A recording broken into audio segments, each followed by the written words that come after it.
नमस्कार मैत्रिणींनो, स्वागत आहे तुमचं राधा फॅब्रिक पेंटिंगमध्ये। आज मी तुम्हाला दाखवणार आहे शिवलिंग, कमळ आणि त्याच्यामध्ये शिवलिंग आणि त्रिशूळ, त्याचबरोबर शिवलिंगावरती दुधाभिषेक करतानाची फॅब्रिक पेंटिंग। तुम्हाला ही फॅब्रिक पेंटिंग कशी वाटली नक्की कमेंट करून सांगा। व्हिडिओ आवडला असेल तर लाईक करा, शेअर करा आणि यूट्यूब चॅनेलला सबस्क्राईब करा। अशा प्रकारे मी ही पेंटिंग बनवलेली आहे। मी तुम्हाला प्रत्येक वेळेस जेव्हा मी पेंटिंगचे व्हिडिओ करते किंवा लाईव्ह करते त्यावेळेस मी तुम्हाला सांगत असते की तुम्ही अशा प्रकारे पेंटिंग करा। काही चुका असतील तर त्या मी तुम्हाला व्हिडिओमध्ये किंवा लाईव्हमध्ये हे सांगत असते। ही तर मी केलेली आहे हाताला कमळ आणि शिवलिंग।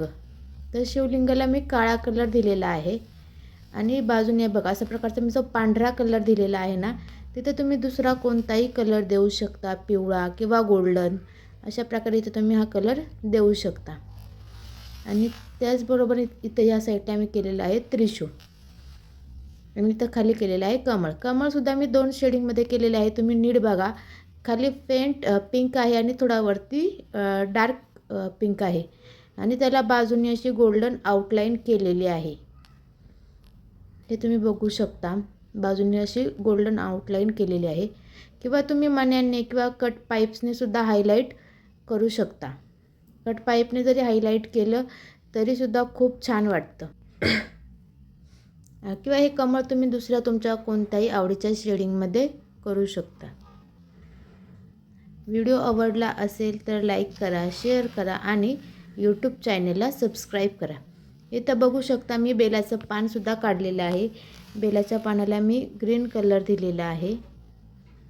ही फॅब्रिक पेंटिंग शक्यतो श्रावण महिन्यात जास्त चालते। श्रावण महिन्यात बऱ्याचशा मुली फोटोशूट करतात तेव्हा ही व्हिडिओ जास्त चालते। आणि हे जे मी तुम्हाला आता दाखवते ते याच्यात सुद्धा माझ्या भरपूर चुका झाल्यात की ज्या मी तुम्हाला पेंटिंग करताना सांगत असते की फेस पेंटिंग करताना डोळे, कान, नाक, तोंड याच्यावरती लक्ष द्यायचं असतं। माझंसुद्धा इथं पेंटिंग करताना थोडं चुकलं होतं। पेंटिंग करताना थोडीशी चूक झाली होती। मी डायरेक्ट म्हणजे जो स्किन कलर आहे तो तयार करून पटकन पेंट केला। मी कान, नाक, डोळे याच्याकडे लक्ष नाही दिलं, त्याच्यामुळे माझं थोडंसं चेहऱ्याचा शेप हा बदललेला आहे। त्याच्यामुळे मी तुम्हाला सांगत असते की तुम्ही पेंटिंग करताना कान, नाक, डोळे सगळ्यात प्रथम जे आपल्याला असं वाटत नाही डिझाईन बारीक आहे ती हायलाईट करून घ्यायची। काळ्या कलरने घेतली हायलाईट करून तरी चालू शकते। आणि इथे बघा आता मी इथं असे तिचे केससुद्धा असे ब्राऊन कलरचे केलेले आहेत। थोडंसं काहीतरी वेगळं वाटावं म्हणून मी तर हिची केसही ब्राऊन शेडमध्ये केलेली आहेत।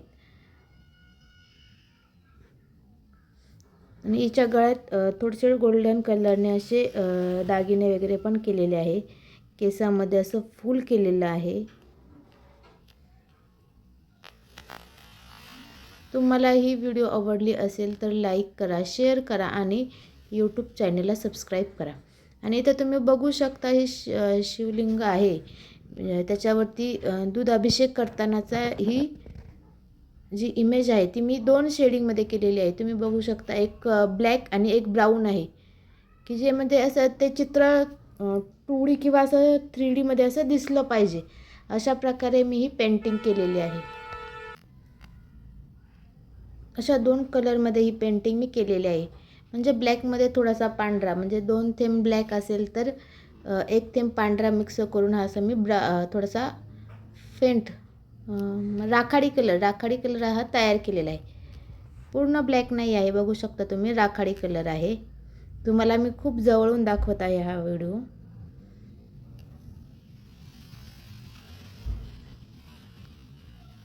आणि दुसऱ्या साईडला म्हणजे हाताच्या दुसऱ्या बाजूला सुद्धा मी अशा प्रकारे ही डिझाईन केलेली आहे। कमळाचं फूल, शिवलिंग आणि त्रिशूळ, अशा 2 साईडला हे कमळ, शिवलिंग आणि त्रिशूळ अशी करून मध्ये मी बॅक साईडला ही पेंटिंग केलेली आहे। व्हिडिओ आवडला असेल तर लाईक करा, शेअर करा आणि यूट्यूब चॅनेलला सबस्क्राईब करा। ही डिझाईन शक्यतो श्रावण महिन्यात जास्त चालते. तुम्ही नक्की ट्राय करून बघा, पेंटिंग करून बघा, तुम्हाला सुद्धा ही डिझाईन नक्की जमेल. बऱ्याच जणांना हे शिवलिंग म्हणजे असं कलर करताना प्रॉब्लेम होतो, पण मी तुम्हाला याच्यामध्ये पूर्ण सांगितलेलं आहे की ही शिवलिंग कशी पेंट करायची. तुम्ही बघू शकता 2 शेडिंगमध्ये मी ही शिवलिंग केलेली आहे. अशा प्रकारे मी हा ब्लाऊज फॅब्रिक पेंटिंग केलेला आहे. तुम्हाला ही डिझाईन कशी वाटली प्लीज नक्की कमेंट करा. आहे बघा, हे मी तुम्हाला या डिझाईनचं फायनल आणि लुक दाखवत आहे. अशा प्रकारे या डिझाईनचे फायनल लुक आहे. थँक्यू. खूप खूप धन्यवाद.